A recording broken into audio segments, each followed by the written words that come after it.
নাম দেখেই হয়তো বুঝতে পারছো এটা একটা উপন্যাস। আর এই উপন্যাসটা হয়তো তোমরা অনেকেই পড়ে থাকবে, কিন্তু কিছু কিছু জিনিস আমি পরিবর্তন করেছি। আশা করছি তোমাদের ভালো লাগবে। সৌন্দর্য কারো কাছে পবিত্র, কারো কাছে নিষ্পাপ, আবার কারো কাছে অপার মায়া। কিন্তু যখন এই মোহ সীমা পেরিয়ে ছাড়ায়, তখন আমরা নিজের অস্তিত্ব বিসর্জন দিয়ে সেই মোহময় ঘরে ডুবে থাকি, যেখানে ভালো মন্দের বিভাজন বিলীন হয়ে যায়। সুগা ঢাকার একজন বিশিষ্ট শিক্ষাবিদ। তার স্ত্রী জিহব গভীর ধৈর্যের প্রতিমূর্তি, যিনি ঠান্ডা মাথায় সংসারটিকে পরম মমতা আগলে রেখেছেন। তাদের রয়েছে দুই কন্যা, এক হচ্ছে লিজা, অন্যটি হচ্ছে তে।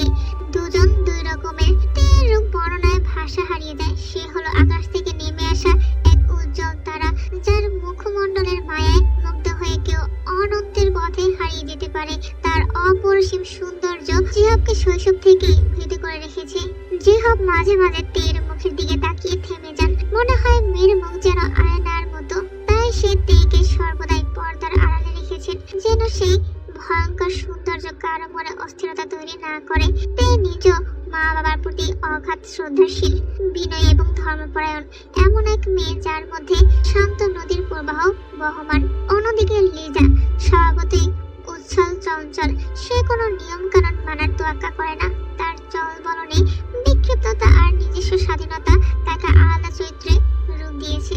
এইদিকে কিম নামজুন শহরের প্রভাবশালী অভিজাতদের মধ্যে প্রধান সারি নাম। ধন সম্পদের ভান্ডার এবং ক্ষমতার দাপট নিয়ে বিশাল সাম্রাজ্যের মালিক, যার দৃষ্টান্ত স্বরূপ ঢাকার প্রাণ কেন্দ্রে বিস্তীর্ণ জমিতে গড়ে উঠেছে আলিশান এক বাংলো। তার জ্যেষ্ঠ পুত্র সাইন। অন্যদিকে তার কনিষ্ঠ পুত্র হচ্ছে জিয়ন জাংকুক, যার বুদ্ধিমত্তা ও দৃঢ়তা ছোটবেলা থেকে তাকে আলাদা করে তুলেছে। জাংকুকের জীবনের এক গভীর ক্ষত তার মায়ের চলে যাওয়া। মাত্র 8 বছর বয়সে তার মা হঠাৎ করে ঘর ছেড়ে চলে যান। পিতা তাকে বুঝিয়েছেন তার মা অন্য কারো হাত ধরে পালিয়েছে। সেই তিক্ততা থেকে জাংকুকের মনে তার মায়ের প্রতি এবং সমস্ত নারী জাতির প্রতি তীব্র ঘৃণা জমে ওঠে। এরপর মাত্র 10 বছর বয়সে সে আমেরিকায় পাড়ি জমায়। সেখানে সে টেক্সটাইল ইঞ্জিনিয়ারিং এর উপর পড়াশোনা করে এবং নিজেকে বিশাল ব্যবসায়িক সাম্রাজ্যের মালিক হিসেবে প্রতিষ্ঠিত করে। আজ বহু বছর পর জাংকুক দেশের মাটিতে ফিরছে। জেকে টেক্সটাইল কোম্পানির আসল অধিকারী সে। নিজের হাতে আবার নিজের সাম্রাজ্যের হাল ধরতে সে ফিরছে, এক আত্মপ্রত্যয়ী এবং জেদি মন নিয়ে, যার জীবনে কোনো আপোষ নেই। বাড়ির পরিবেশে অদ্ভুত উচ্ছ্বাস বিরাজ করছে, কারণ জাংকুক ফিরে আসছে। জাংকুক সবার সাথে কুশল বিনিময় করে নিজের কক্ষে চলে যায়। রাতের বেলা আরএম জাংকুকের রুমে প্রবেশ করতে দেখতে পেল জাংকুক ল্যাপটপে কাজ করছে। সায়নও তো ওই দিকটা দেখছি, চিন্তা করিস না। কিন্তু বল, এখন প্ল্যান কি? বিয়ে শাদী করবে না নাকি? ড্যাড, আজকে তো আসলাম। এর মধ্যে মেজাজ খারাপ না করলে চলতো না? এভাবে টানা কয়েকদিন আরএম ইনিয়ে বিনিয়ে জাংকুককে বিয়ের কথায় উস্কাতে থাকলেন। কিন্তু প্রতিবারই জাংকুক কোনো না কোনো ভাবে কথা ঘুরিয়ে বিষয়টি এড়িয়ে গেল বা রাগ দেখিয়ে চলে গেল। তোর জন্য একটা অফার ছিল। তুই যদি বিয়ে করতে রাজি থাকিস, তাহলে জেকে টেক্সটাইলের সঙ্গে আমেরিকান কোম্পানি জে ফেব্রিক্সের জয়েন্ট ভেঞ্চারটা কনফার্ম হয়ে যাবে। হোয়াট? Genuinely dad? হ্যাঁ, ওদের কোম্পানি ইনভেস্ট করতে চায়, তবে একটা কন্ডিশন আছে। উফ, এতদিন ধরে এটা নিয়ে কতটা সাফার করেছি জানো? কিন্তু যেটা বললাম সেটা বুঝেছিস তো? আমি তখনই কথা বলবো যদি বিয়ে করতে রাজি থাকিস। This is ridiculous dad. তুমি তোমার ছেলের সাথে ডিল করছো, উপায় নেই, কি করব। অবশেষে জাংকুকের বাবা জাংকুককে বিয়েতে রাজি করাতে সক্ষম হয়। কিন্তু জাংকুক একটা কন্ডিশন ধরিয়ে দেয়। মেয়ে হতে হবে নর্ম, ভদ্র, সুশীল, আমার কথায় উঠবে আর বসবে। ইউএসএতে থেকেছিস, তোর তো এমন মেয়ে পছন্দ হওয়ার কথা না? আর এই যুগে এমন মেয়ে পাবি না বললেই চলে। আচ্ছা ঠিক আছে, এমন মেয়ে হলে তুই তো বিয়ে করবি, শিওর? Yes dad. বিয়েটা শুধু ডিল কনফার্ম করার একটা মাত্র ওয়ে। বিয়ের পর ওই মেয়েকে এমনিতেই ডিভোর্স দিতে বাধ্য করব। জাংকুক মনে মনে দ্রুত হাসি দিয়ে এগুলো বলল। আরএম তার পুরনো বন্ধু সুগাকে কল করলো এবং জানালো তার এরকম একটা মেয়ে প্রয়োজন। সাথে সাথে সে উত্তরে বলল, তাহলে তো খোঁজার প্রয়োজনই নেই। এমন মেয়ে হলে তো নিঃসন্দেহে নিজের মেয়ের কথাই বলতে হয়। কি বলিস? তাহলে তো সকাল লেগেই গেল। তোর মেয়ে যদি আমার ঘরে আসে, আমার চেয়ে খুশি আর কেউ হবে না। তে বিশ্ববিদ্যালয় থেকে এসে জানতে পারলো তার বিয়ে ঠিক হয়েছে তার বাবার বন্ধুর ছেলের সাথে। শুনি তার মন বিষণ্ণতায় ভরে গেল, কারণ সে আরো পড়াশোনা করতে চায় আর এত তাড়াতাড়ি তার বিয়ে করার কোনো ইচ্ছে নেই। কিন্তু সে বরাবরই বাবা মায়ের বাধ্য সন্তান। তাই ভেবেছিল হয়তো লোকটার বয়স বেশি হবে বা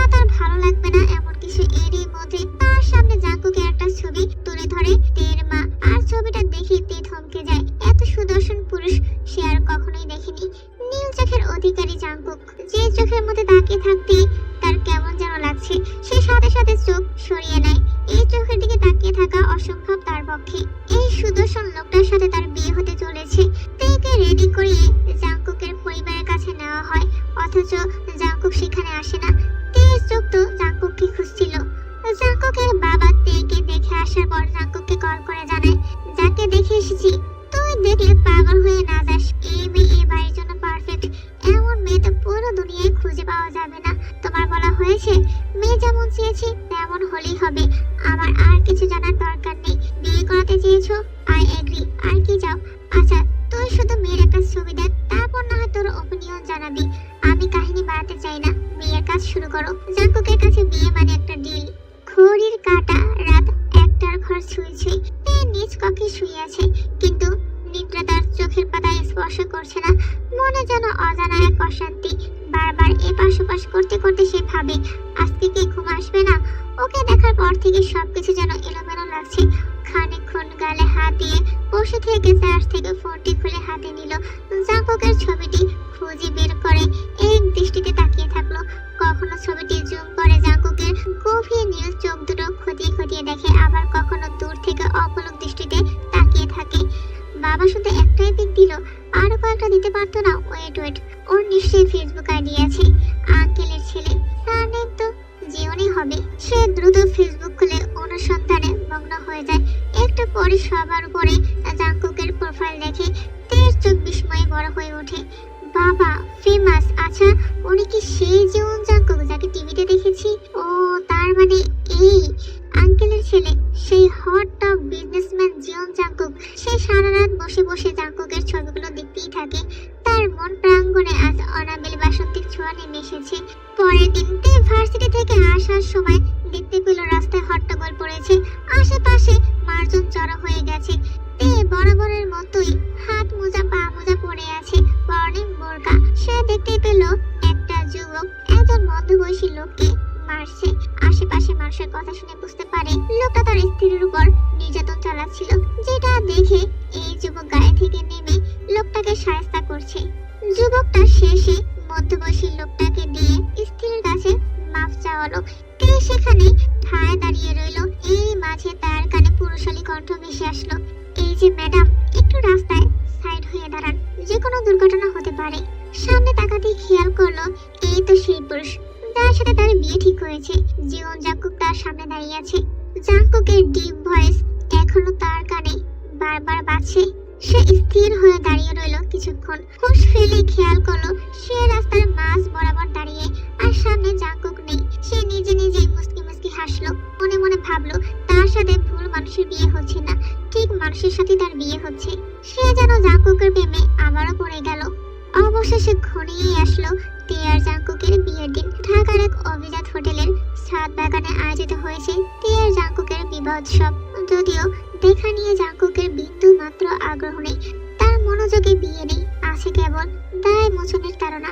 অন্য প্রান্তে বসে থাকা তে জাঙ্কুকের উপস্থিতি টের পেয়ে ঠোঁটে মৃদু হাসি ফুটিয়ে তোলে।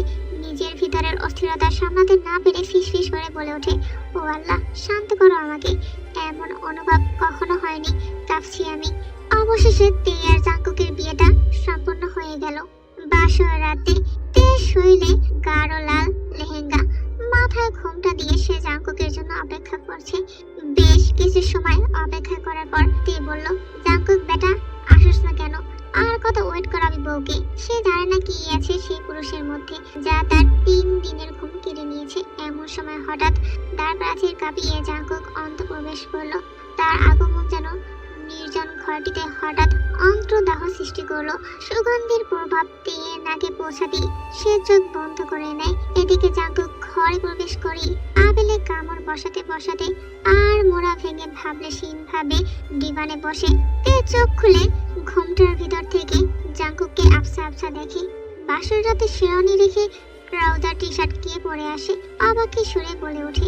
খানিক পর জাঙ্কুক ডিভান থেকে উঠে তের দিকে তীক্ষ্ণ দৃষ্টিতে তাকালো। So are you satisfied now? Sorry, আমি মনে হয় স্প্যানিশ ভাষায় বললাম। না মানে আপনি খুশি না? জাঙ্কুক বিড়বিড় করে বলল, আমার লাইফটাকে হিল করে জিজ্ঞাসা করছি খুশি কিনা। একটু থেমে জাঙ্কুক নিজের রাগকে আর সংযত করতে না পেরে হাতে ধরা দুধের গ্লাসটি নিচে ছেড়ে দিল। সঙ্গে সঙ্গে কাচের টুকরো সিটকে সারা করে ছড়িয়ে পড়ল। জাঙ্কুক এবার গর্জে উঠে বলল, আমার স্বাধীনতা, আমার আনন্দ এবং আমার সব কিছু যা আমি লালন করতাম সব হারিয়ে গেছে, আর তার জন্য দায়ী তুমি। এনিওয়েজ, এই বিয়েটা শুধু একটা বোঝাপড়া ছাড়া কিছু না, তাই আমাকে নিয়ে হাজব্যান্ড ম্যাটেরিয়াল কোনো এক্সপেকটেশন রাখবেন না। Wait a moment, why am I addressing you formally? এই মেয়ে, বয়স কত তোমার? জাঙ্কুকের এমন আচরণে তেজে শুধু বিরক্ত হলো এমন না, সাথে তার মাথায়ও তরতর করে রাগ জেগে বসলো। নিজের বউয়ের সাথে কিভাবে আচরণ করা উচিত সেটা না হয় জানে না, কিন্তু একটা মেয়ের সাথে কিভাবে আচরণ করতে হয় সেটাও কি জানা নেই এই লোকটার? জাঙ্কুকের উচ্চারিত প্রতিটি শব্দ যেন ছুরির মতো তের হৃদয়ে বিঁধল। রাতে দাঁত চেপে বলে উঠল, I am 22 years old, I am third year pharmacy student at Jagannath university. এই হ্যালো, আপনার বায়োডাটা কেউ শুনতে চায় নাই। যতটুকু জিজ্ঞাসা করেছি ততটুকুই বলবেন। আর হ্যাঁ, তুমি আমার থেকে 6 বছরের ছোট বাচ্চা মেয়ে। I don't know what my family see in you. আপনার যখন এতই সমস্যা তাহলে বিয়ে কেন করলেন? একটা মেয়ের লাইফ নষ্ট করার মানে কি? আমি তোমার কাছে কৈফিয়ত দিতে বাধ্য নই। এই বিয়েটা শুধুমাত্রই ফ্যামিলি। তবুও তুমি যদি চাও আমরা একসাথে রাতে বিছানায় সময় উপভোগ করতে পারি ডার্লিং। মাফ করবেন, আমি আপনাকে আপনার কথাগুলো ভেবে দেখার অনুরোধ করছি। বাংলাদেশের মেয়েদের সম্পর্কে আপনার ধারণা কি? আমরা আমাদের আত্মসম্মানকে অত্যন্ত মূল্য দিই। অদ্ভুত, আমি কি তোমাকে অপমান করেছি? আচ্ছা, বাসরাতে তাহলে কি করে? যদিও তোমার মতো মেয়ের সাথে আমার ঠিক যাবে না, তাই এসব নাটক বন্ধ করো, বুঝেছো? এক্ষুনি রুম থেকে বের হয়ে যাও। এটা বলে মুখ ঘুরে নিল সে। ভদ্রভাবে কথা বলুন, আমারও ইচ্ছে নেই আপনার সাথে ঘুমানোর। ইয়া, নাও গেট আউট। আর হ্যাঁ, I never want to see your face কথাটা মাথায় ভালোভাবে ঢুকিয়ে নাও। তের কর্ণধারে কথাটা এসে পৌঁছাতেই অজানা ব্যথায় তার চোখের পাতা ভিজে গেল। তার হৃদয়ের ক্ষত তীব্র হয়ে উঠল। এক মুহূর্তেই তার সম্মানের প্রতিটি শিখা নিভিয়ে দেওয়া হয়েছে। তাই নিশ্চুপ হয়ে পাশের কক্ষে চলে গেল। ঘরের বিছানার নিঃশব্দে শুয়ে থাকা তের চোখ থেকে বেদনাময়ী নোনা জল ধীরে ধীরে গড়িয়ে পড়ছে। যাকে নিয়ে অগণিত স্বপ্ন ছিল, অপরিসীম খুশির আশা ছিল, আর আকাঙ্ক্ষার শেষ ছিল না, সেই সমস্ত কিছু মুহূর্তেই ভেঙে চুরমার হয়ে গেল। মানুষের চেহারার সঙ্গে যে তার মন বোঝা যায় না, এই সত্য আজীবন তের হৃদয়ে অমোচনীয় ভাবে কেটে থাকবে। তে সারা রাত কেড়িয়ে যায়, নির্ঘুম রাত কাটে তার। পরের দিন রাতে ডিনার টেবিলে ভাবছি এখন থেকে জেকে হাউসে থাকবো, অফিসে যেতে সুবিধা হবে। তোকে তো হানিমুনের কথাটা জিজ্ঞাসা করবো ভাবছি, তবে যাই হোক, তুই যা ভালো মনে করিস। যাচ্ছিস কবে? কালকে? তাহলে দেখেও নিয়ে যাস। তে তোর স্ত্রী, তোর সঙ্গে সঙ্গে থাকা শ্রেয়। পরে দুজনেই মার্সিডিজ গাড়িতে চড়ে জেকে হাউস নামক বাংলোতে পৌঁছালো। জাঙ্কুক গাড়ি থেকে নেমে ড্রাইভারের দিকে চাবি ছুঁড়ে দিয়ে বলল, পার করে রেখো। এরপর গুপ্ত কোর দিয়ে দরজা খুলে ভিতরে প্রবেশ করলো। তে গাড়ির দরজা খুলতেই তার চোখে পড়লো বিশাল এক শীষমহল, অর্থাৎ কাচের তৈরি একটা সুবিশাল বাড়ি। বাড়িটির চারপাশে কয়েক একর জুড়ে কোনো বসতি নেই।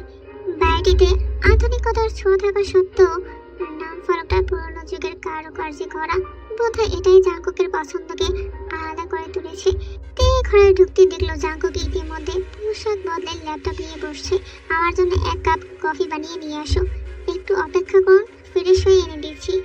আমি যখন তা চাইবো ঠিক তখনই তা দিতে হবে। আমার মুখের উপর কথা বলা আমার পছন্দ না। এই কিছুটা বিস্মিত হলো। কোনো রকম কিছু না বলে নিচে গিয়ে জাঙ্কুকের জন্য কফি বানিয়ে উপর নিয়ে চলে আসলো। জেকে হাউসে আসার পর থেকেই জাঙ্কুকের অত্যাচার শুরু হয়ে যায় তের উপর। শুরুটা ছিল গায়ে কফি ফেলা দিয়ে, তারপর তেকে প্রতিটা মুহূর্তে কাজের মধ্য দিয়ে কষ্টে ভরিয়ে রাখলো জাঙ্কুক। যদিও কাজ করতে তের কোনো সমস্যা ছিল না, কিন্তু সেই কাজগুলোর মধ্যে কোনো শান্তি ছিল না, শুধু ছিল কষ্ট আর যন্ত্রণা। ক্লান্ত হয়ে পড়তো তে, কিন্তু তারপরও জাঙ্কুকের হুকুম মেনে চলতো। তারপর একের পর এক তের অপছন্দের কাজ করতে থাকলো, যেমন ওয়াইন খাওয়া, সিগারেট টানা, গভীর রাতে বাড়ি ফেরা, এমনকি তে জ্বরে কাঁপছিল তখনও জাঙ্কুক তেকে হুকুম জারি করে কাজ করিয়েছে।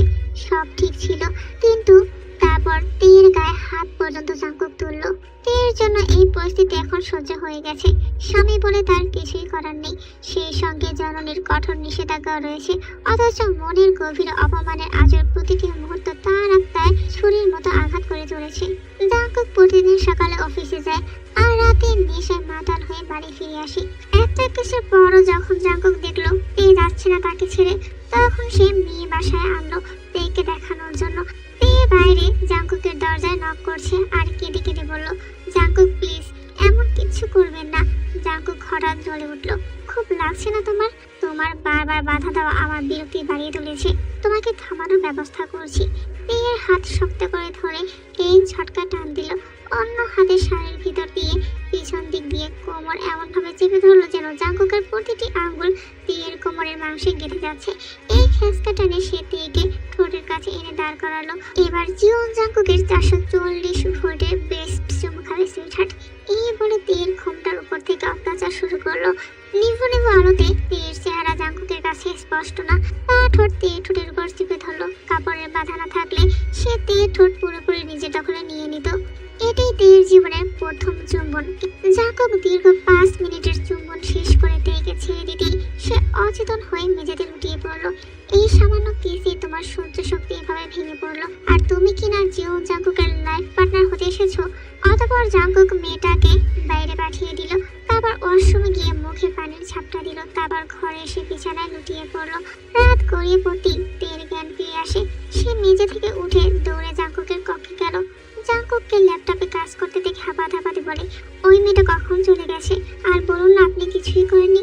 আমার ফুরফুরে মনটাকে বিষণ্ণ করতে এসো না। আর ওর সাথে আমার সব কিছু হয়ে গেছে। আই কান্ট ইমেজিন যে কি হয়েছে। শেষ দুটো বাক্য তেয়ের সর্বশেষ অংশটুকু নিভে গেল। কষ্টের ভারে তে টু শব্দ করলো না, নিশ্চল পায়ে অন্য রুমের দিকে চলে গেল। মনে কষ্ট নিয়ে আজ সে অশ্রুরুদ্ধ। সে তার হাত ব্যথা টনটন করছে। কোমরে জাঙ্কুকের আঙুলের ছাপে কালো দাগ চোখ পড়ে গেছে। এভাবে প্রতিদিন জাঙ্কুক নতুন মেয়েদের নিয়ে কক্ষে ঢোকে। কিছুদিন তে তাকে আটকানোর বৃথা চেষ্টা করে, কিন্তু শেষে সে বুঝতে পারে এসবের মধ্যে কোনো লাভ নেই। তে এখন শুয়ে গেছে, অবশ হয়ে গেছে। জাঙ্কুক তেকে দেখিয়ে ধূমপান করে, মদ খায়, মেয়েদের সঙ্গে আলোয় ঢুকে যায়, কিন্তু তে নিশ্চুপ স্তম্ভিত হয়ে দাঁড়িয়ে থাকে। একবারও কি আমাকে ভালোবাসা যায় না? এইসব প্রশ্ন তের মনে ভিড় করতে লাগলো। জাঙ্কুকের একটাই ইচ্ছে, তে যেন তাকে ডিভোর্স দিয়ে দেয়, কিন্তু তে এহেন কাজ করবে না। গাছের শিকড় যেমন পচে যায় কিন্তু মাথা নোয় না, ঠিক তেমনই সে মাকে কথা দিয়েছে স্বামীকে ভালো রাখার। তাই নদীর জল শুকিয়ে খাক হয়ে গেল, জায়গাটা ধরে রাখতে হবে। তেকে নিশ্চুপ থাকতে দেখে জাঙ্কুক বিরক্তির সুরে মনে মনে বলে ওঠে, ওর মন কি পাথরের? এত কিছু বড় কেন ছেড়ে যায় না? ভাঙবে তবু মস্কাবে না। আমি যদি ডিভোর্সটা দিতে পারতাম, শুধু বাবাকে দেওয়া কথার খেলাপ করতে পারছি না। উফ, এই মেয়ে ডিভোর্স দেয় না কেন? আমি তো মরবই সাথে এও। আজকে সন্ধ্যায় জাঙ্কুক বাড়িতে ফিরে আসতেই বাইরে প্রকৃতি তার সঙ্গে তাল মিলিয়ে তাণ্ডবের প্রস্তুতি নিচ্ছে। জাঙ্কুক রুমে পা রাখার সঙ্গে সঙ্গে পুরো বাড়ি নিস্তব্ধ অন্ধকারে ডুবে গেল। রেগে ক্রুব্ধ হয়ে কালো কোটটা খুলল।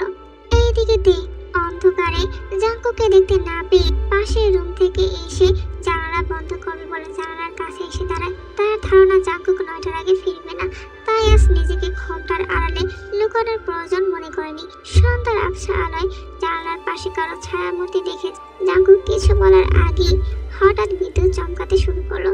বিদ্যুতের ঝলকানিতে তের মুখটি মুহূর্তের জন্য আলোকিত হলো। প্রকৃতির সুনিপুণ হাতে আঁকা শিল্পকর্ম জাঙ্কুকের সামনে জীবন্ত হয়ে উঠল। মূর্তি জাঙ্কুকের শরীরে অজানা স্রোত বয়ে গেল। সেই মুখ দেখে তার সমস্ত অস্তিত্ব স্তব্ধ হয়ে গেল। দৃষ্টি আটকে আছে তীর দিকে। মনে হলো আকাশের চাঁদ যেন মাটিতে নেমে এসেছে। একটু পর বিদ্যুৎ ফিরে এলে জাঙ্কুক বাস্তবে ফিরে এলো। জাঙ্কুক এখন তের সর্বাঙ্গ দেখছে। তের কালো রেশমের শাড়ির মধ্যে তার ফর্সা মুখশ্রী আরো বেশি দুদিময় মনে হলো। এক ভুবন মোহিনী তার সামনে দাঁড়িয়ে আছে, পূর্ণিমা রাত্রির ন্যায় উজ্জ্বল, অথচ তাতে রহস্যের কোনো কমতি নেই। তের চোখের গভীরে সমস্ত জগতের মাধুর্য বন্দী। এমন সৌন্দর্য এতদিন আড়ালে ছিল, কিভাবে এই সুপ্তারা আজ ভূমিতে অবতরণ হলো? জাঙ্কুকের চোখ যেন মুগ্ধ হয়ে বলে উঠল, তুমি স্বর্গীয় সৌন্দর্যের মূর্ত প্রতীক, মুগ্ধ নয়ন বিহারিণী। তোমার চোখ রহস্যময় সবুজ বনানীর মতো, তোমার কেশ ঢেউ খেলা মেলানোর সাগরের মতো, তোমার ত্বক মাখনের মতো মসৃণ, তোমার ঠোঁট গোলাপের পাপড়ির মতো কোমল। তুমি সুভাষিনী, এক অনন্যা। তের গালে, ঠোঁটে, গলায় বৃষ্টির বিন্দুগুলো মুক্তোর মতো জ্বলজ্বল করছে। ঝড় থেমে গেছে, কিন্তু মৃদু অনিডে তের খোলা এলোমেলো চুলগুলো ঢেউয়ের মতো উঠছে। লম্বা চিকন গড়নের মেয়েটি হঠাৎ জাঙ্কুককে দেখে হতভম্ব হয়ে গেল, অথচ এইদিকে তের প্রতিটি শিরা উপশিরা জাঙ্কুকের অনুভূতিগুলোকে জাগিয়ে তুলছে। জাঙ্কুক বাকরুদ্ধ হয়ে মন্ত্রমুগ্ধের মতো এই দৃষ্টিতে তেকেই দেখে যাচ্ছে। প্রায় অনেকটা সময় পর জাঙ্কুকের মুখ থেকে শ্বাসরুদ্ধকর স্বরে বেরিয়ে এলো, কে তুমি? তে বিস্ময়ে নরম গলায় জবাব দেয়, তে। তে শব্দটি বাতাসের কণাগুলোকেও চিরে গিয়ে তীরের মতো সরাসরি জাঙ্কুকের মুখ ভেদ করে তার হৃদয়ে গিয়ে পৌঁছায়। মনে হলো কেউ যেন সত্যি সত্যি জাঙ্কুকের বুকে একটি তীর ঢুকিয়ে দিল। তুমি প্লিজ ঘুমটাটা দাও দে, প্লিজ। আমার চোখ ঝলসে যাচ্ছে, আমি আর তোমার দিকে তাকিয়ে থাকতে পারছি না। তোমার রূপের আগুন আমার দৃষ্টিকে পুড়িয়ে ছাই করে দিচ্ছি, প্লিজ মুখ ঢেকে রাখো দে। তে দ্রুত মুখে ঘুমটা টেনে রাশ ভারী কণ্ঠে বলল, আমি বুঝতে পারিনি আপনি আজ এত তাড়াতাড়ি ফিরে আসবেন, তাই ঘুমটাটা দেইনি।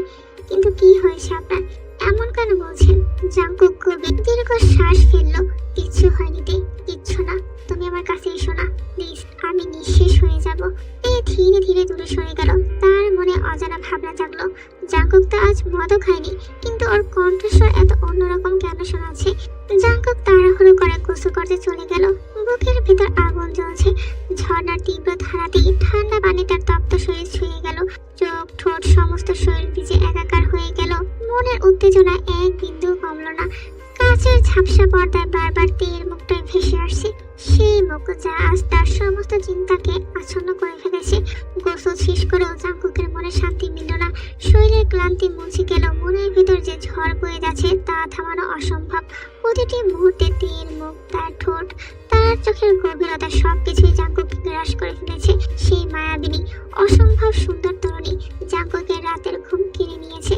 তার চেহারার সৌন্দর্য, তার উপস্থিতি জাঙ্কুকের মনের গভীরে ছাপ ফেলেছে। জাঙ্কুক চোখ বন্ধ করলে তের অবয়ব স্পষ্ট ফুটে ওঠে। তে ফজরের নামাজ পড়ে ঘুমিয়েছিল, তাই সকালে উঠতে দেরি হয়ে গেল। তাড়াতাড়ি ঘুমটা দিয়ে নিচে আসতে দেখলো জাঙ্কুক রান্নাঘরে রান্না করছে। এ কি, আপনি কিচেনে কি করছেন? এখনই এদিকে আসুন। আমার একটু দেরি হয়ে গেল বলে আপনি রান্না করতে শুরু করে দিলেন? আমার বেশি সময় লাগবে না, আপনি সরে বসুন। জাঙ্কুক কিঞ্চিত হেসে তের কাছে এসে তার মুখের ঘুমটা তুলে দিল। সকালবেলার প্রথম রোদ যেন তের রূপে লুকিয়ে থাকা অপরূপ সৌন্দর্যের হাতছানি।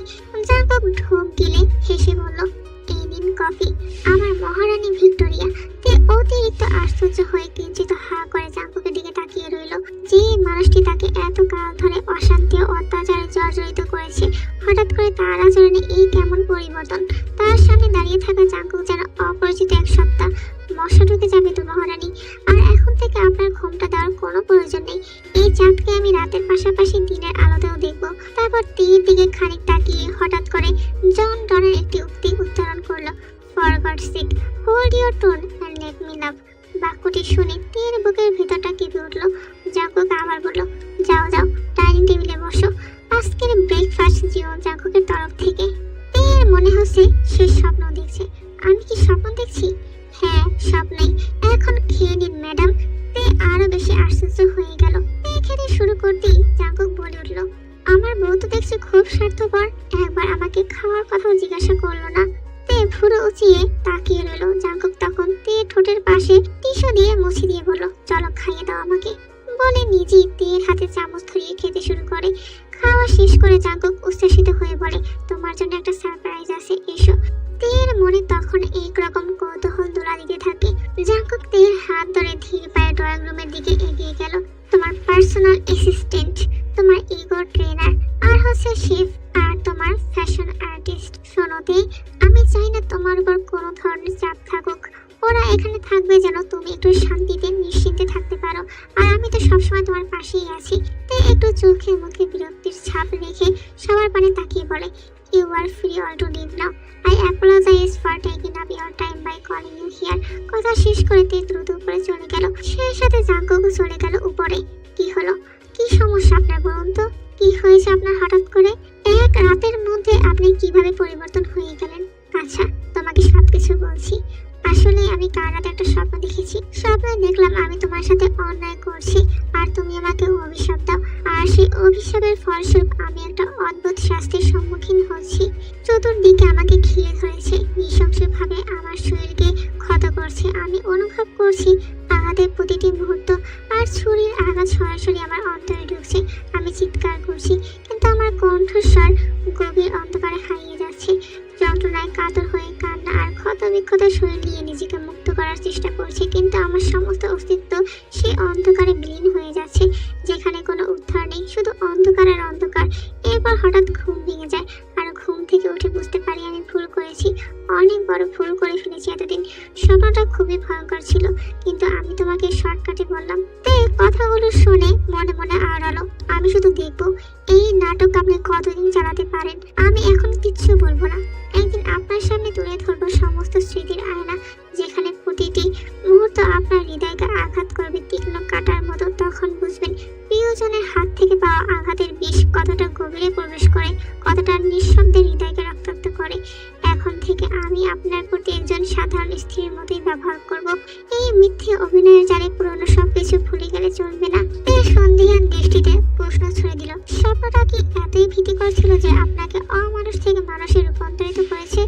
জাঙ্কুক কথার বেগ ঠিক রাখার চেষ্টা করে শব্দ জোরে খাটিয়ে বলল, অনেক ভয়ঙ্কর ছিল জানো, আরেকটু হলে তো মরেই যেতাম। এইসব এখন বাদ দাও, আগে বলো তুমি আমাকে ক্ষমা করেছো রাইট? না করিনি। না আপনাকে ক্ষমা করতে পেরেছি, না আপনার হঠাৎ এই বিশাল পরিবর্তন মেনে নিতে পারছি। এখন আপনার কথার নেগেটিভ জবাব দিয়েছি বলে আপনি যদি আমার গায়ে হাত তুলতে চান, না দে, আর কখনো না। আমি স্বপ্নের মতো বাস্তবে অমর শাস্তি পেতে চাই না। তোমার গায়ে একটা ফুলের টোকা পড়তে দিব না। যদি পৃথিবী বিলীন হয়ে যায়, তবুও আমি তোমার সৌন্দর্যে একটুকু দাগ পড়তে দিব না দে। তুমি জানো না, তুমি আমার হৃদয়ের অমূল্য রত্ন। তোমার মাধুর্যে সারা বিশ্ব হেরে যাবে। প্লিজ, আমি মনের গভীর অন্তঃস্থল থেকে তোমার কাছে ক্ষমা চাচ্ছি। মানুষ মাত্রই তো ভুল বলো।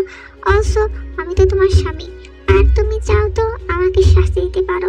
এইটাই সবসময় মনে রাখি যে আপনি আমার স্বামী। তাছাড়া শাস্তি তো তাকে দেওয়া যায় যাকে ভালোবাসা বা ঘৃণা করা যায়, কিন্তু আপনার প্রতি আমার কোনো অনুভূতিই নেই। বলে বিছানা থেকে উঠে জাঙ্কুকের পাশ থেকে দরজা থেকে বেরিয়ে যায়। এতদিন সবকিছু সহ্য করার কারণ একটাই, জাঙ্কুক তার স্বামী। জাঙ্কুক মেঝে থেকে উঠে বিছানায় বসে দেয়ালে ঝুলানো সমুদ্রের একটি ক্যানভাসের দিকে তাকিয়ে অনাদর মুখে পড়ে, কি করলে তোমার হৃদয়কে স্পর্শ করতে পারিতে?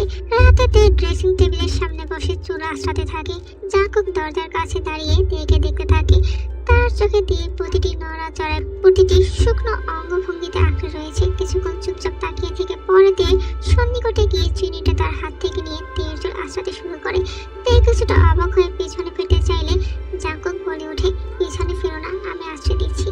কিছু বলবে তার আগেই জাঙ্কুক বলে ওঠে, তুমি আজ থেকে আমার রুমে ঘুমাবে। বুঝলাম না, আমি কিন্তু মোটেও সিরিয়ালের নায়িকাদের মতো সোফায় ঘুমাতে পারবো না। কে বলছে তোমাকে সোফায় ঘুমাতে? এখন থেকে তুমি আর আমি একসাথে ঘুমাবো। ঠিক আছে, আমি যাচ্ছি বেডে ঘুমাতে। এদিকে জাঙ্কুক খুশিতে গদগদ করে জলদি বিছানায় গিয়ে বসে তের কাছে এগোবে। এরই মধ্যে তে বলে, দেখুন আমি কিন্তু ঘুমাতাম না এখানে, আপনি বলেছেন তাই ঘুমাচ্ছি। তাই আমি এই পাশটায় ঘুমাবো আর আপনি ওই পাশটায়। এটা কি সিনেমা মনে হয় তোমার? আমি আমার বউয়ের সাথে ঘুমাবো। তে উত্তরে ভুল জোগাড় কুচকায়। জাঙ্কুক কিছুটা বেসামাল হয়ে বলে, আরে এত রেগে যাচ্ছ কেন? এখন ঘুমানোর কথা বলে নিত পরে আর কি। আচ্ছা গুড নাইট। এই বলে পাশ ফিরে মুখ ঘুরিয়ে শুয়ে পড়ে। তার মুখের অদ্ভুত বেচার মতো অভিব্যক্তি দেখে তে ঠোঁটের কোণে হাসি ফোটে, কিন্তু কিছুক্ষণ পর নিজেকে সামনে নিয়ে সেও শুয়ে পড়ে। তে গভীর ঘুমে তলিয়ে গেছে, কিন্তু জাঙ্কুকের চোখে ঘুম নেই। বিছানায় এপাশ ওপাশ করতে করতে তার মনের মাঝে অসন্তোষ জমে উঠেছে। ধুর, আজও মনে হয় আমার ঘুম আসবে না। আর আমার বউটাও কিরকম, স্বামী না ঘুমিয়ে এভাবে ছটফট করছে আর তিনি নিশ্চিন্তে ঘুমিয়ে আছেন, কিন্তু ওর ওই পাশে মুখ ফিরিয়ে ঘুমানো লাগে। I can't wait to see your face, baby. তারপর ধীরে ধীরে চুপি সারে তের পাশে বিছানায় শুয়ে পড়ে। পর একটা দীর্ঘ নিঃশ্বাস ফেলে, অর্থাৎ তেকে দেখে সমস্ত ক্লান্তি, অবসন্নতা মুহূর্তে দূর হয়ে গেছে। সকালবেলাতে ধীরে ধীরে চোখ মেলতেই জাঙ্কুক তার পাশে হাস্যজ্জ্বল চোখে তাকিয়ে আছে। তের হঠাৎ চোখে পড়তে সে আচমকা লাফ দিয়ে ওঠে। আপনি আপনি এখানে কি করছেন? জানি না, ঘুমের মধ্যে এখানে চলে এসেছি। ঘুমের মধ্যে কি আমাকে ডিঙিয়ে ওই পাশ থেকে এই পাশে চলে এসেছেন? হ্যাঁ, আসতেও পারি। তা আপনি ঘুম থেকে উঠলেন কখন? এই তো তুমি ওঠার খানিক আগে। আপনি যান, ফ্রেশ হয়ে আসুন, আমি আসছি। জাঙ্কুক হ্যাঁ সূচক মাথা নাড়ায়, কিন্তু মনে মনে বলতে থাকে ঘুমালামই না, আর কি ফ্রেশ হতে যাব। নাস্তা করার সময় জাঙ্কুক থেকে জিজ্ঞাসা করে, তোমার কেমন ছেলে পছন্দ? আমার দিনদার ছেলে পছন্দ। জাঙ্কুক কিঞ্চিত হেসে মনে মনে বলে ওঠে, দিনদার ছেলে? তাহলে আমার নামাজ পড়তে হবে তের মন জয় করার জন্য। শুধু তের মন কেন, আগে তো আল্লাহকে খুশি করতে হবে, না হলে আমার তের মন গলিয়ে দেবে কে? জাঙ্কুক তের কাছ থেকে তের ভালো লাগা মন্দ লাগা সবটা জেনে নেয়। তারপর সে নিজেকে ওইভাবে সাজানোর চেষ্টা করে যেভাবে তে চায়, যাতে তের মন সে জয় করতে পারে। এরপর জাঙ্কুক তের বাবা মাকেও নিজের বাড়িতে নিয়ে আসে। তের বাবা মার সাথে তের কাজিন এবং নিজের বোনও আসে। পরের দিনই তে তার বোন এবং বাবা মায়ের সাথে একটু বাইরে যায় ঘুরতে। আর তখনই তের মুখটা বাহিরের একটা লোক দেখে ফেলে, এক ফুসকাওয়ালা। পরের দিনই তে টিভিতে দেখতে পেল ওই ফুসকাওয়ালার নৃশংস মুখখানা কেউ হত্যা করে রাস্তায় ফেলে রেখে দিয়েছে। জাঙ্কুক ছলে বলে কৌশলে তের কাছে আসার বারবার চেষ্টা করতে থাকে, আর তে যেভাবেই হোক জাঙ্কুককে এড়িয়ে চলে যায়। এদিকে তের বাবা মা আবার নিজেদের বাড়িতে ফিরে যায়। রাতে তে আয়নার সামনে দাঁড়িয়ে তে চুল আঁচড়াচ্ছিল। হঠাৎ করে জাঙ্কুক এসে চিনিটা নিয়ে তার চুলগুলো আঁচড়াতে শুরু করলো। আপনি যে এই কদিন অফিসে যাননি, কোনো প্রবলেম হবে না? আর আজকেও তো গেলেন না। না, কোনো প্রবলেম হবে না, ভাই সব সামনে নিচ্ছি তো। আর এখন কি আমার অফিসে যাওয়ার সময় নাকি? এখন তো আমার বাচ্চা পয়দা করার বয়স, অলরেডি 29 জান। আমরা কি নতুন একটা সোলকে পৃথিবীতে আনতে পারি? এটা বলে জাঙ্কুক তেকে ঘুরিয়ে কোমর শক্ত করে জড়িয়ে নিজের দিকে টেনে আনলো। চোখে দুষ্টুমি নিয়ে বলল, কামন। এরপর তে ঠোঁটে চুমু খেতে যাবে, ঠিক তখনই তে হঠাৎ হাত মুষ্টিবদ্ধ করে চোখ বন্ধ করে কয়েক কদম পিছিয়ে গেল। আপনার মুখ আঠা দিয়ে লাগাতে ইচ্ছে করছে, আল্লাহ কিছু আটকায় না। আর যদি আমার পাশে ঘুমানোর সাহস করেন, খবর আছে। এই যা, এমন বিশ্রী শাস্তি কেউ দেয়, তাও কিনা নিজের আপন স্বামীকে। সারা রাত নিজেকে সামলানোর জন্য একটু দোস্ত নিয়ে যায়। এই কথা বলে সে তেকে ঘুরিয়ে নিয়ে চোখে মুখে ঠোঁটে ছটপট করে কয়েকটা চুমু খেয়ে নিল। তে হতভম্ব হয়ে মুখ কিঞ্চিত করে হা করে জাঙ্কুকের পানে তাকিয়ে রইল। এভাবে হা করে থেকো না সুইটার্ট। আবার কিন্তু জাঙ্কুক হেসে মনে মনে পুনরায় বলল, তবে আজকে রাতে আমার বউয়ের যে ঘুম আসবে না, সে ব্যবস্থা করে দিয়েছি। টাটা যান বলে প্রস্থান করলো। অথচ তে বিস্ময়ে স্থির হয়ে দাঁড়িয়ে রইল। মনে মনে ভাবলো, আমার কি ওকে গালি দেওয়া উচিত? জাঙ্কুকের বাচ্চা, উফ, আজ আমার ঘুম একেবারে হারাম করে দিল রে। এই বলে লজ্জায় বালিশ দিয়ে মুখ ঢেকে ফেললো তে। তবে রাত গভীর হলে মুখে দৃঢ়তার ছাপের নিজেকে বলল, একটা কথা মনে রাখবেন জাঙ্কুক, ভাঙা কাজ কখনো নিখুঁত ভাবে জোড়া লাগানো যায় না। জাঙ্কুক তের কাছে আসার কোনো সুযোগ মিস করে না। রাতে বিছানায় শুয়ে জাঙ্কুক ফোন স্ক্রল করতে করতে হঠাৎ তের দিকে দৃষ্টি দিল। আয়নার সামনে দাঁড়িয়ে তে নিজের তাকে ময়েশ্চারাইজার মাখছে। এই দৃশ্য দেখে জাঙ্কুক মৃদু হেসে বলল, আমার বউ এমনিতেই চাঁদের টুকরো, এসব দাও ভালো কথা, তবে উল্টো পাল্টা কিছু দিয়ে আবার চেহারা 12টা বাজিও না।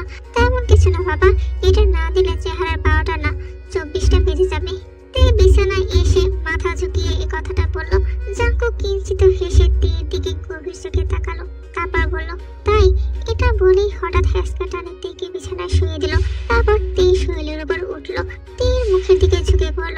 জাঙ্কুকের চোখে রোমান্টিক আগুনের ঝলক আর কণ্ঠে সম্মোহনী সুর নিয়ে বলল, how does it feel babe? আমার না এখন অনেক কিছু করতে ইচ্ছা করছে তে, আপনি শুধু একবার পারমিশন দিন। তের গাল লজ্জায় লাল হয়ে গেল।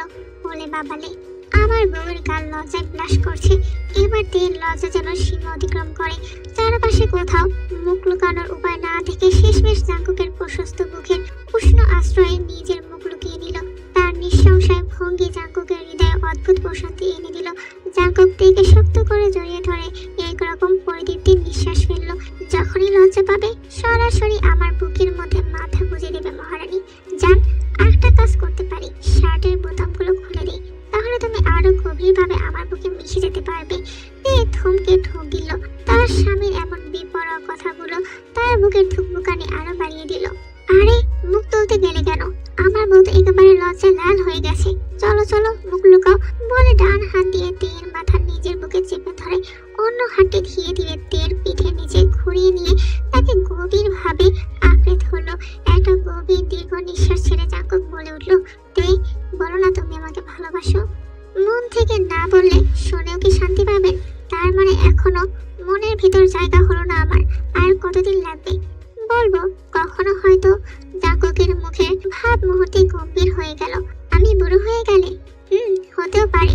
যখন আমরা দুজনে বয়সের ভারে নিয়ে যাব, যখন আপনার হাতে লাঠি থাকবে আর আমার চুল পুরোপুরি সাদা, তখন আপনাকে এই 3টি শব্দ বলবো। তুমি ইচ্ছে করে আমাকে কষ্ট দিচ্ছ তে। ধৈর্য ধরুন জাঙ্কুক সাহেব, ধৈর্যের ফল সবসময় মিষ্টি হয়। ধৈর্য তো ধরছি মহারানী, না হলে এতদিনে এক বাচ্চার বাবা হয়ে যেতাম। আমার কিন্তু রাগ হচ্ছে। আচ্ছা, রাগ করতে হবে না, হয়েছে, ঘুমাবো আমি।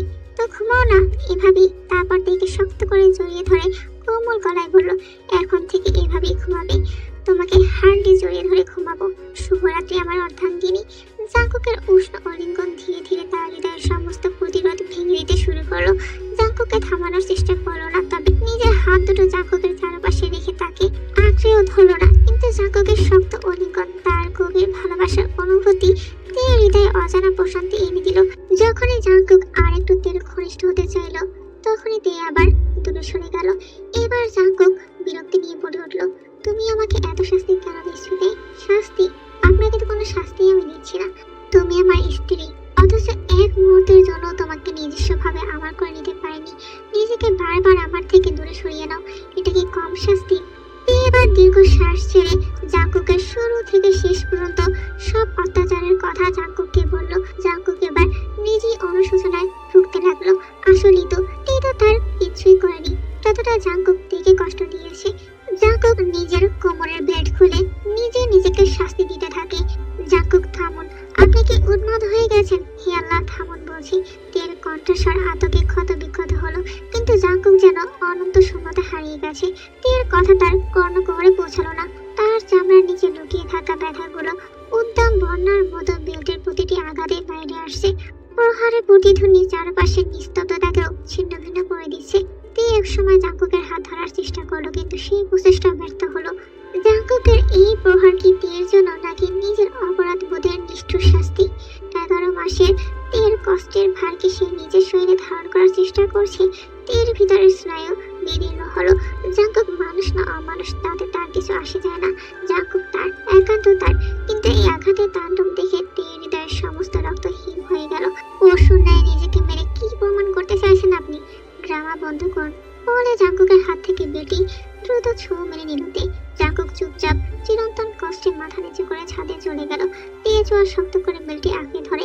তে ফুসতে ফুসতে শ্বাসের সঙ্গে ধারালো হয়ে বলল, আপনার জন্য আর এক ফোঁটা পানির কণাও খরচ করতে দেব না জাঙ্কুক সাহেব। এই রূপটা তো অনেক আগে আপনাকে দেখানো উচিত ছিল, কিন্তু প্রেমের মোহে ডুবে নিজের অতীত ভুলতেই বসেছিলাম। আর নয়, এবার আপনাকেও শাস্তি ভোগ করতে হবে। না, ঠিক তেমন ভাবে নয়, যেমন ভাবে আপনি আমাকে আঘাত করেছেন। আমি তো আর আপনার মতো নিষ্ঠুর নয় যে আপনাকে শারীরিকভাবে আঘাত করব। Patient is the best wait. ধৈর্য ধারণ করেছি, এবার দ্বিতীয়টি প্রয়োগ করার সময় এসেছে। 11 মাসের কষ্ট আমি এত সহজে ভুলব না জাঙ্কুক। প্রতিটি মুহূর্তে আপনাকে বুঝিয়ে দেব ভালোবাসার মানুষের অবজ্ঞা কতটা নির্মম শাস্তি হতে পারে। এইদিকে জাঙ্কুক তীব্র নিঃশ্বাস ফেলে চাঁদকে উদ্দেশ্য করে সে বলতে থাকে, আমি আর শুধু তোমার সৌন্দর্যে মুগ্ধ নই, তোমার প্রতিটি গুণে, প্রতিটি অভিব্যক্তিতে ভালোবাসায় ডুবে যাচ্ছি। তে, পৃথিবীর কাছে তুমি হয়তো একজন মানুষ মাত্র, কিন্তু আমার কাছে তুমি পুরো পৃথিবী। এইদিকে তেও বিছানায় হাঁসফাঁস করতে থাকে। তার কিছুতেই ঘুম আসছিল না। কিছুক্ষণের মধ্যেই জাঙ্কুক রুমে চলে আসে, এসে ওয়াশরুমে চলে যায়। জাঙ্কুক ওয়াশরুম থেকে বের হতেই তে নিজে জাঙ্কুকের ক্ষত স্থানে এক প্রকার জোর করে মলম লাগিয়ে দেয়।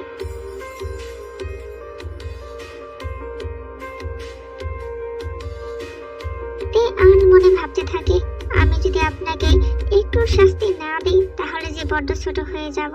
এর পরের 2 দিন তে জাঙ্কুকের সঙ্গে বিশেষ কোনো কথা বললো না। সংক্ষিপ্ত হ্যার মধ্যে তার প্রতিক্রিয়া সীমাবদ্ধ থাকলো। এই রকম জাঙ্কুককে উপেক্ষা করেই চললো। জাঙ্কুকও বুঝে নিয়েছে এটা কেবল উপেক্ষা নয়, বরং এক শুকনো শাস্তি যাতে সচেতনভাবে প্রয়োগ করছে। কারণ তে জানে জাঙ্কুক তার অনুপস্থিতি সহ্য করতে পারে না। সেখানে একই ছাদের নিচে থেকেও নৈশব্দের দেয়াল তুলে দেওয়া তার জন্য নিরাদক যন্ত্রণা। বহুবার জাঙ্কুক কাছে আসার চেষ্টা করেছে, কথোপকথনের পথ খুলতে চেয়েছে, কিন্তু তে তেমন কোনো প্রতিক্রিয়া পায়নি। আজ 12 এপ্রিল তে বিছানায় বসে মনোযোগ দিয়ে বই পড়ছিল। একটু পরেই 12টায় টং করে শব্দ হলো। ঠিক তখনই পিছন থেকে গভীর মধুস্বর ভেসে এলো, হ্যাপি অ্যানিভার্সারি বেগম সাহেবা। তে কিছুটা হতভম্ব হয়ে হাসতে হাসতে বলল, ইস, আমার তো একেবারে মনে ছিল না। তে হাতে একটা শপিং ব্যাগ ধরে দিয়ে বলল, এটা তোমার জন্য। তে ব্যাগটা খুলে দেখতে পেল একটা লাল টকটকে গোলাপের মতো পোশাক। এত সুন্দর ড্রেস, সত্যি অনেক সুন্দর। তোমার পছন্দ হয়েছে? যাও এক্ষুনি পরে এসো। এখন? হ্যাঁ, অ্যানিভার্সারির গিফট। তুমি কি অন্যদিন পড়তে চাও? আচ্ছা ঠিক আছে, আপনি অপেক্ষা করুন, আমি কিছুক্ষণ পরে আসছি। জাঙ্কুক আলতো হেসে পাশের কক্ষে চলে গেল। তারপর সে নিজে রেডি হয়ে বৈঠকখানায় গিয়ে একবার পুরো আয়োজনটি পরখ করলো, সবকিছু ঠিকঠাক আছে কিনা। বৈঠকখানাটি জাঙ্কুক নিজ হাতে সাজিয়েছে। এইদিকে তে কক্ষ থেকে বেরিয়ে দোতলার করিডোরে পা রেখে ধীর গতিতে সামনে এগিয়ে আসছে। জাঙ্কুক অপলক চোখে তার দিকে তাকিয়ে থাকে। একবারের জন্য চোখের পলক ফেলল না। নিঃশ্বাস নেওয়ার কথাও ভুলে গেছে সে। লাল গাউনটি যেন শুধুমাত্র তের জন্য তৈরি করা হয়েছে। তার আকর্ষণীয় দেহবিন্যাস একদম নিখুঁতভাবে মানিয়ে গেছে। হেই রেড রোজ। তারপর তের হাত দৃঢ়ভাবে নিজের মুঠোয় আবদ্ধ করলো জাঙ্কুক। ধীরে ধীরে তেকে নিয়ে এগিয়ে এসে বৈঠকখানার এক কোনায় রাখা এক বিশাল সিংহাসনের সামনে দাঁড়ালো। সিংহাসনটি ছিল খাঁটি সোনার তৈরি। সিংহাসন? জি, আপনার জন্য। এবার বসুন প্লিজ। তে আর কিছু না বলে সিংহাসনে বসে পড়লো। সে বসতেই জাঙ্কুক শ্রদ্ধায় হাঁটু গেড়ে তার পায়ের সামনে বসলো। এক হাতে তার পোশাকের প্রান্ত আলতো করে তুলে এক জোড়া প্রসাদীয় জুতো পরিয়ে দিতে লাগলো। জুতার ফিতে ঠিক করতে করতে জাঙ্কুক মৃদু স্বরে বলল, আমি যেন সোনার পাকে হীরার প্রলেপে আচ্ছাদিত করছি। আপনার আগমনের চারপাশে শুভ্র আলোকচ্ছায়া ছড়িয়ে পড়েছে বেগম সাহেবা। ওহ, একটা জিনিসের কম পড়ে গেছে সুইটহার্ট। আবার কি? ওয়েট। তেকে দাঁড় করিয়ে সে একটা বাক্স খুললো। বাক্সের ভিতর থেকে একটা হীরার নেকলেস বের করে তের গলায় পরিয়ে দিল, যার মূল্য প্রায় $350 মিলিয়ন। আর সেই হীরার মাঝখানে অপূর্ব শুভ্রতায় উৎকীর্ণ ছিল তেইকুক লেখাটি। এগুলো কেন জাঙ্কুক? এটি আমার চিরন্তন নিবেদনের প্রতীক প্রিয়তমা। আমরা দুই আত্মা একত্রিত, একটি একক ছন্দে বাঁধা। তেই কিছুক্ষণ চুপচাপ তাকিয়ে থাকে আর মনে মনে ভাবলো, এই মানুষটাকে আমি সত্যিই চিনতে পারছি না। কিভাবে ওকে ঘৃণা করব আমি? এত প্রেমের পরও কি কোনো মেয়ে ঘৃণা করতে পারে? আপনাকে ভালোবাসতে না পারলেও ঘৃণা করা অসম্ভব। তের ভাবনার মাঝে জাঙ্কুক এক বড় তোড়া নিয়ে তের সামনে হাঁটু গেড়ে বসে পড়লো। তে হেসে ফুলটা গ্রহণ করলো। তারপর দুজনে কেকটা কাটলো। শেষ দিকে জাঙ্কুক তের কাছে ডান্সের অফার করলো হাত বাড়িয়ে দিয়ে। অতঃপর তে আর নিষেধ করলো না। দুজনে একসাথে নাচ করতে লাগলো গানের সাথে সাথে। এক মুহূর্তের নিস্তব্ধতা তাদের ঘিরে ধরলো। একটা দীর্ঘ নিঃশ্বাসের সঙ্গে তাদের হৃদয়ের তালে ভালোবাসার সুর বেজে উঠলো। জাঙ্কুক আর তের মধ্যে সৃষ্ট ক্ষুদ্র দ্রুতটি অদ্ভুত উত্তেজনায় পরিণত হলো। দুজনেই ঢোকিলে একে অপরকে শীতল দৃষ্টিতে প্রত্যক্ষ করলো। হঠাৎ জাঙ্কুক নিজেকে আর নিয়ন্ত্রণ রাখতে না পেরে তের ঠোঁটে একে একে অবিরাম চুম্বন করলো। দুজনেই চোখ বন্ধ করে নিল। তেও হয়তো এই চুমুর জন্য অপেক্ষা করছিল। তার নিঃশ্বাস গভীর হলো। জাঙ্কুক তেকে দু হাতে শক্ত করে ধরে তের উপরের উষ্ঠে নিচের উষ্ঠে বারংবার নিজের ঠোঁটের মধ্যে আয়ত্ত করে নিল। প্রতিটা চুম্বনে তার আত্মা তের মধ্যে মিলিয়ে যেতে চাইছে। তের হাত দুটি দেয়ালে চাপা দিয়ে জাঙ্কুক তার শরীরের প্রতিটি অংশে নিজেকে গভীরভাবে আঁকড়ে ধরলো। তের শরীর উত্তেজনায় জ্বলে উঠলো। জাঙ্কুকের সুগন্ধির ভ্যানিলা, চন্দন কাঠ আর মিষ্টি ফুলের সুবাস তের চারপাশে ছড়িয়ে পড়তে অদৃশ্য মোহতাকে জাঙ্কুকের দিকে টেনে নিল। জাঙ্কুক ক্ষণকাল তার নিজের ডান হাতে তের একটি হাত দেয়ালে চেপে ধরে, বাম হাতে কোমর পেঁচিয়ে ধরে তাকে আরো কাছে টেনে নিজের উদরের সাথে মিশিয়ে নিল। তাদের দেহের উষ্ণতা একে অপরের সাথে মিশিয়ে যাচ্ছিল। আর জাঙ্কুক এই গভীর চুম্বনে নিজেকে সম্পূর্ণ হারিয়ে ফেলল। কিন্তু তের শরীরে ধীরে ধীরে অস্বস্তি ভর করলো, কারণ জাঙ্কুকের চুম্বন ক্রমেই আরো গভীর ও তীব্র হয়ে উঠল। হঠাৎ তীক্ষ্ণ ব্যথার অনুভব করে তের চোখে জল চলে এলো। ব্যথার সে অনুভূতি তার অন্তরের গভীরে ছড়িয়ে পড়লো। এদিকে জাঙ্কুকের সেদিকে কোনো খেয়ালই নেই। তে ঠোঁটের উপর চাপ বাড়িয়ে যাচ্ছে সে। তে ঠোঁটের কোণায় রক্তের হিমধারা বেয়ে নামতে শুরু করলো। তে অসহায়ভাবে তাকে দূরে সরানোর চেষ্টা করেও ব্যর্থ হলো। জাঙ্কুক তার বদ্ধ উন্মাদনায় মুক্ত। শেষমেশ অসহ্য ব্যথার তীব্রতা বেড়ে ওঠায় তে সমস্ত শক্তি দিয়ে জাঙ্কুককে ধাক্কা দিয়ে দূরে সরিয়ে দিল। জাঙ্কুক ঘোর লাগা চোখে তের দিকে তাকিয়ে বলে উঠল, কি হয়েছে জান? আপনি কি মানুষ? আর একটু হলেই তো আমি দম বন্ধ হয়ে মারা। তবে তেকে শেষ কথাটি শেষ করার সুযোগ না দিয়ে জাঙ্কুক দৌড়ে এসে তেকে নিজের বুকে আঁকড়ে ধরলো। গভীর নিঃশ্বাস ফেলে বলল, একবার বলেছি না এইসব কথা আর কখনো বলবে না। ছাড়ুন আপনি। রক্ত বের হচ্ছে আমার ঠোঁট থেকে। কই দেখি। জাঙ্কুক দেখতে পেল তার নরম ঠোঁটের এক অংশ ছিঁড়ে রক্তিম হয়ে গেছে, অথচ এক ফোঁটা অপরাধ বোধও জাঙ্কুকের চোখে প্রতিফলিত হয়নি। পর মুহূর্তকাল নীরব থেকে সেই ক্ষত বিক্ষত ঠোঁটটি আবার তার ঠোঁটের মধ্যে নিয়ে নিল। এবার আলতো কোমলতায় চুম্বন করলো, যেন এই চুম্বনের গভীরতায় সে রাগকে ধুয়ে ফেলতে পারে। জাঙ্কুক একটু পরে ঠোঁট ছিঁড়ে মধুর মোহনীয় গলায় বলল, একটু পরে ওষুধ লাগিয়ে দেবো সোনা, সবকিছু ঠিক হয়ে যাবে। কিন্তু তুমি জানো, এই ব্যথা তোমাকে একবার নয় 1000বার সহ্য করতে হবে। Because whenever you are with me, I will hold you so deeply that this pain will one day turn into a mysterious pleasure. এই হতভাগ যন্ত্রণার মুহূর্তে জাঙ্কুক তার কাছে আশ্রয় হয়ে উঠবে ভেবেছিল হয়তো এক বিন্দু মমতা ঝরবে তার চোখ থেকে।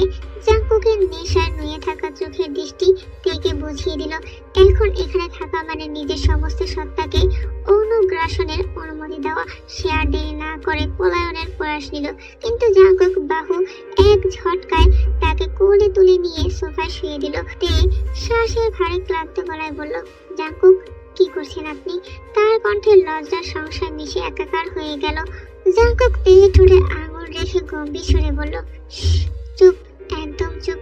জাঙ্কুক হঠাৎ তার উপরে উঠে নিজেকে তার উপর আরোপ করলো। তার উত্তপ্ত নিঃশ্বাস এসে তের মুখে মুড়িয়ে পড়লো।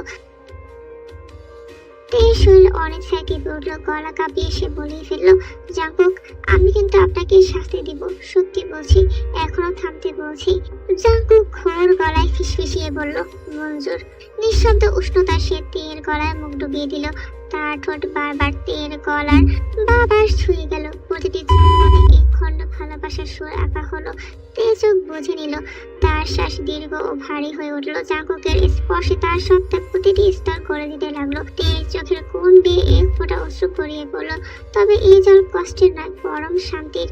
তার ঠোঁট তীর করে কাঁপছে, আর শরীরের প্রতিটি কোষে অচেনা মধুর শিহরণ খেলে যাচ্ছে। তারপর জাঙ্কুক তের গলার ডান পাশে চুম্বনের অধিকার প্রতিষ্ঠা করলো, এমন ভাবে যে সেই স্থানটি শুধুই তার। প্রতিটি স্পর্শে বিদ্যুৎ প্রবাহের মতো প্রবল আবেগ ছুটে বেড়ালো তের সারা শরীর জুড়ে। কিছুক্ষণ পর জাঙ্কুক গাঢ় নিঃশ্বাস ফেলে উঠে দাঁড়ালো, নিজে কোটটিকে খুলে ছুঁড়ে ফেললো, তাই আলগা করলো, আর কবজির ঘড়িটি খুলে টেবিলে রাখলো।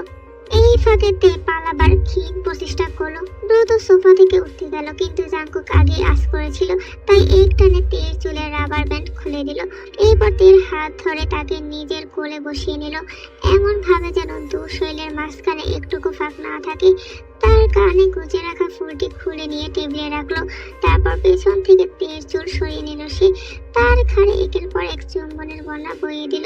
প্রতিটি স্পর্শতে শরীর জুড়ে অদ্ভুত অনুভব জেগে উঠলো। জাঙ্কুকের নিঃশ্বাস আগুন হয়ে তের ঘাড় বেয়ে নেমে যাচ্ছিল।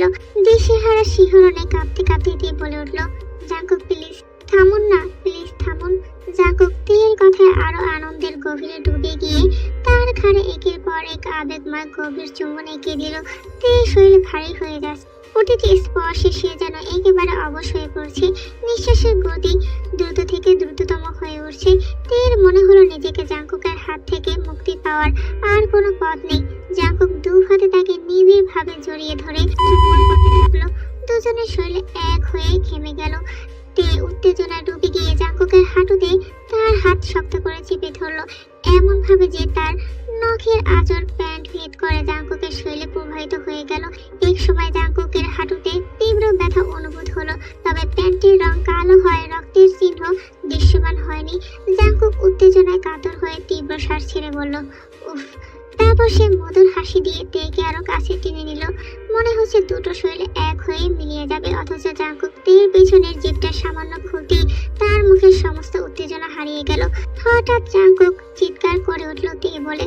তার চিৎকারে তে চমকে উঠে চোখ খুলে ফেললো। কি হয়েছে জাঙ্কুক? তোমার পিঠে লাল হয়ে গেছে, কেন এমন হলো? আমার কেমন যেন অস্থির লাগছে। এটা কেন হলো তে? কিন্তু দাগ হবে কেন, আর আসবি বা কোথা থেকে? জানি না তে, তবে এটা নিশ্চিত কিছুক্ষণ আগেও ছিল না। তুমি যখন শাড়ি পরা ছিলে তখন আমি স্পষ্ট দেখেছি ত্বক সম্পূর্ণ স্বাভাবিক ছিল। হঠাৎ এমন র্যাশ হলো কেন? আপনি শান্ত হন, কিছুই হয়নি। এই পোশাক তো সচরাচর পরি না, হয়তো সেজন্য র্যাশ হয়েছে, তেমন কিছু গুরুতর নয়। নাতে এটা কেন হবে, কেন থাকবে? আমি তোমার কোনো ক্ষতি হতে দেব না। জানো, সেদিন যখন তোমার আঙুল কেটে গিয়েছিল আমার মনে হয়েছিল আমার প্রাণ হয়ে যাচ্ছে, অথচ তোমার বাবা মায়ের সামনে কিছুই প্রকাশ করতে পারেনি। আর আজ এই দেখ, উফ, আমার সহ্য হচ্ছে না, আমি ওষুধ নিয়ে আসি। না না, ওষুধে কাজ হবে না, ডাক্তার লাগবে। আপনি কি সব বলছেন জাঙ্কুক? একটু পর এমনিতেই ঠিক হয়ে যাবে। আর ঠোঁট থেকেও তো রক্ত বের হয়েছিল, তখন তো এতটা উদ্বিগ্ন হননি। এখন কেন এমন করছেন সেটা আলাদা, ঠোঁটের দাগটা আমার ভালোবাসার প্রতীক। জাঙ্কুক এক প্রকার পাগলের ন্যায় তারপর শরীরের র্যাশ ঠিক করে সে বাড়িতে ফিরল। বাড়িতে ফেরার পর শান্তির ঘুম ঘুমালো। জাঙ্কুক আর ঘুমাতে পারল না, সে উঠে অন্য রুমে চলে গেল। জাঙ্কুক তার বাড়ির প্রতিটি কর্নারে কর্নারে ক্যামেরা রেখেছে, শুধুমাত্র বাথরুম ছাড়া। তাদের ইউনিভার্সিটির বিশেষ মুহূর্তের ভিডিও ক্লিপ বের করে সে ল্যাপটপে বারবার প্লে করতে থাকে। তারা যখন একে অপরের কাছে এসেছিল, তখন তের মুখভঙ্গি, দেহের আকার ভঙ্গি সবকিছু জাঙ্কুক শুকনো চোখে দেখতে থাকে। একবার না, দুইবার না, বারবার, একদম ভোর পর্যন্ত দেখতে থাকে সেই ক্লিপ। তের শরীরের উন্মুক্ত জায়গা